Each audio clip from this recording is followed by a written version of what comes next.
ओम शांति ही शांति ही शांति। एक बार सब हम श्रद्धा और आस्था पूर्वक जयघोष करेंगे। बोलिए चार भुजा भगवान की जय हो, जगदम्बा माता की जय हो, भारत माता की जय हो। इस जयपुर की पावन धरा, इस मिट्टी को प्रणाम करते हुए जय ज्योति शांति संघ राजश्री गुरु शिक्षण संस्थान के सुंदर कार्यक्रम में ये भी भगवान इंद्र की बड़ी हम पर कृपा है, क्योंकि मिट्टी और जमीन से जुड़ा हम सभी लोगों का नाता है। हम राजपूत हैं, किसान पुत्र हैं हम लोग, और ऐसे इस कार्यक्रम की गरिमा और शोभा में उस सन्यासी को आपने बुलाया है, मैं बहुत अभिभूत हूँ। इस कार्यक्रम के अंदर संस्थापक के रूप में आदरणीय महेंद्र सिंह जी जाखली, आदरणीय बलकर सिंह जी, और इस कार्यक्रम की शोभा को मंडित करने वाले प्रशासनिक सेवा से निवृत्त होने के पश्चात में समाज की सेवा में कदम बढ़ाने वाले आदरणीय हमारे सीनियर आईएएस ऑफिसर, हम उपस्थित आदरणीय महावीर सिंह जी सरवड़ी साहब, राजपूत सभा के अध्यक्ष आदरणीय राम सिंह जी चंद्रलाई, उनकी पूरी टीम, सब उपस्थित मेरी मातृशक्ति, युवा साथियों, तारों के प्रकट के वाले बालिकाओं, आप सभी के भीतर बैठा हुआ भगवती को मातेश्वरी को प्रणाम करता हूँ, वंदन करता हूँ, मेरा प्रणाम स्वीकार करें। हम सभी यहाँ इकट्ठे हुए हैं संकल्प को लेकर के। हम ये चाहेंगे कि भारत का निर्माण कैसे हो, हम ये चाहेंगे कि समाज की वो नींव इतनी मजबूत की जाए कि आने वाले भविष्य तक एक दूरदृष्टा बनकर के समाज का नव कल्प किया जाए। इस उद्देश्य से हम लोग यहाँ बैठे हैं दोनों। ये परम प्रसन्नता का विषय है, ये प्रसन्नता का विषय है। सर्टिफिकेट आपको दोबारा मिल जाएगी, किसी के नाम में त्रुटि रह गई हो तो वहाँ पे संशोधन भी हो सकता है। तो मेरी बात जरा सुन लेते, मैं यहाँ से विदा लूंगा। हम सब लोग यहाँ बैठे, इसका उद्देश्य मूल में आप हजारों रुपए का तेल जलाने यहाँ पहुंचे हैं। आयोजन समिति ने बहुत सुंदर पैसा लगाया है। मैं समझ सकता हूँ कि ये एक समाज का यज्ञ है और इस यज्ञ में हम सभी की आहुति लगनी चाहिए। आप सभी लोग यज्ञ में आहुति दे रहे हैं। बात में राजपूत की नहीं है, बात मानवता के निर्माण की बात हो रही है। मैं समझ सकता हूँ ये भारत का भविष्य मेरे सामने बैठा है बंधुओं। ये हमारी बेटियां, हमारे बेटे, ये भारत को नवनिर्माण बनाने में हमारे जो लोग नेता लोग सोचते हैं कि भारत विश्व गुरु बने, इस विश्व गुरु बनाने के लिए आने वाले भविष्य काले बाल वाले में हमारे बेटा और बेटी बैठे हैं।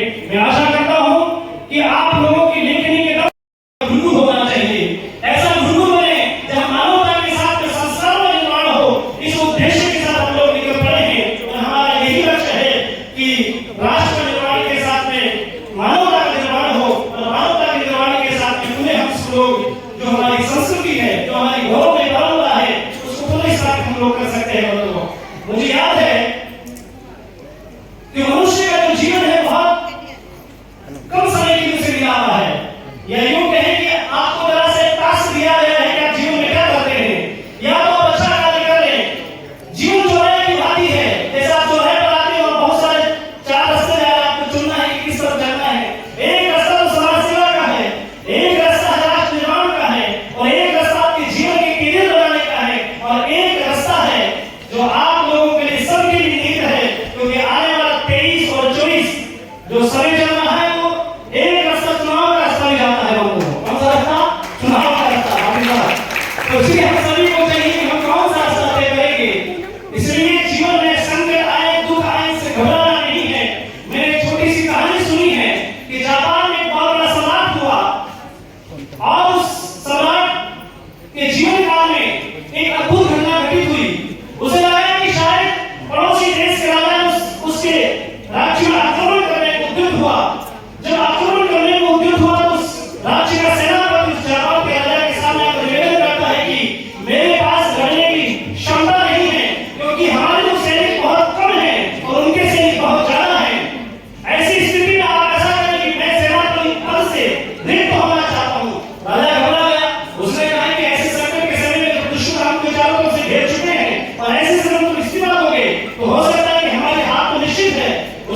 उस सेनापति ने अपने राजा से कहा कि सेनापति के पास, उस राजा, उस सम्राट के पास मुझे भेजना है, सन्यासी के पास में। वो सन्यासी युद्ध तो जानता नहीं है।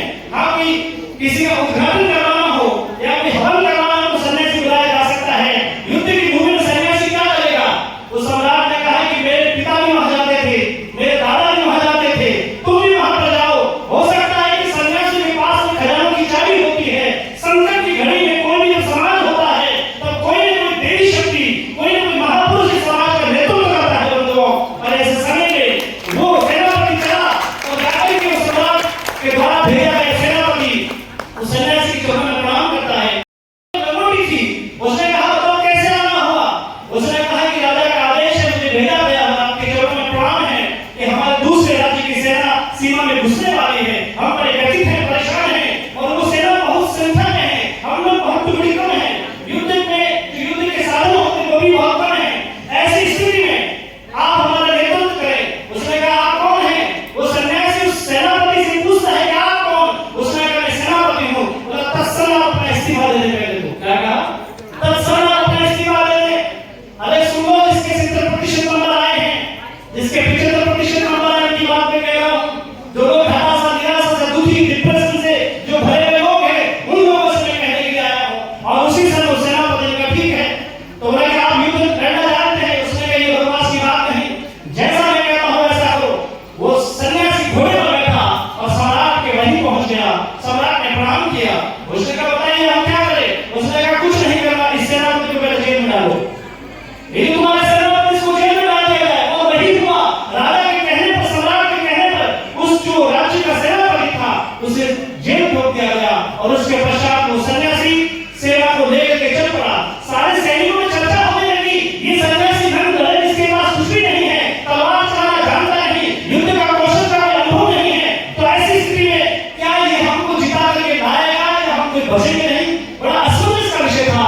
समझ सकता हूँ कि जीवन की शायद रूपरेखा मनुष्य के पास इसी तरह से है। आज समाज इसी दिशा में लड़ाई है, भुटे लड़ाई की किस दिशा में जाए। और वही हुआ। जैसे वो सेनापति आगे चला, जो सन्यासी था, तो सेनापति के नेतृत्व करता था, स्वयं लड़ करके सेना चली जा रही थी। और दूसरी वाली, सामने वाली सेना दूर से निकल रही थी, घोड़ों की टाप से धूल आकाश में उड़ रही थी। और उसी समय उसने देखा कि बहुत सारी सेना मेरे साथ आ रही है, खुद की सेना। और उसने अपनी सेना से कहा रुको, ये भैरव जी का मंदिर है, यह हमको रुकना चाहिए, क्योंकि मेरे गुरु भी जब युद्ध में जाते थे तो यहाँ रुका करते थे। सारी सेना स्तब्ध होकर खड़ी हो गई। सारी सेना जब खड़ी हुई, उसने अपने लंगोटे में से सोने का सिक्का निकाला और इस सोने के सिक्के को निकाल कर आकाश पूछा और उनसे कहा याद रखना, यदि ये सीधा गिरा तो हमारी जीत निश्चित है, और उल्टा गिरा तो हमें कोई वापिस बचने की संभावना नहीं है। हम लौटेंगे कि नहीं लौटेंगे ये कुछ नहीं कहा जा सकता है। अब आप समझ सकते हैं कि सारे सैनिकों की सांसें धड़कने में तेज हो गई। हे भगवान, सीधा गिर जाए, सीधा गिर जाए। और यही हुआ। जैसे वो सिक्का नीचे गिरा तो सिक्का सीधा गिर चुका। सेना में जोश भर गया। कम सैनिक थे पर मन में गुस्सा था कि अब भगवान